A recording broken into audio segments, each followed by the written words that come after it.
Imaginez un organisme sans cerveau, sans yeux, sans nerfs, et pourtant capable de résoudre des labyrinthes, d'optimiser des réseaux ferroviaires et même de se souvenir.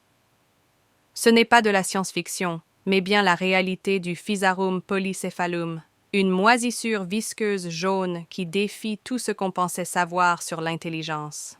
Dans cette vidéo, plongeons dans l'expérience qui a stupéfié les scientifiques et ce qu'elle révèle sur la nature mystérieuse de la cognition. Tout commence en 2000, au Japon.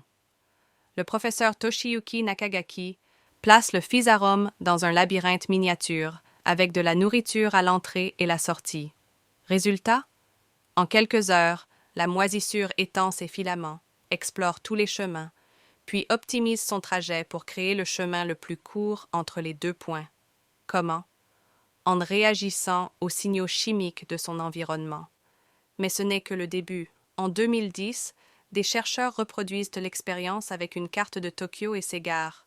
Ils placent de la nourriture aux emplacements des stations et le Physarum reconstruit presque parfaitement le réseau existant. Preuve que cette simple moisissure peut résoudre des problèmes complexes sans aucun neurone. Mais comment mémorise-t-il? En 2016, une étude française montre que le Physarum laisse derrière lui une trace visqueuse pour ne pas revenir en arrière. Un mécanisme rudimentaire, mais efficace. Pire, si on le soumet à des chocs répétés, froid, lumière, il finit par anticiper le danger et ralentir avant le choc. Comme un apprentissage primitif.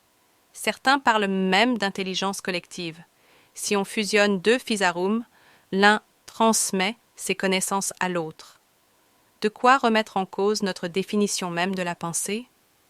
Aujourd'hui, on utilise le Physarum pour concevoir des réseaux informatiques, optimiser des transports, voire inspirer des robots mous. En 2022, des ingénieurs allemands ont créé un matériau qui se répare, comme le Physarum. Et si la prochaine révolution technologique venait du monde fongique? Alors, le Physarum est-il intelligent?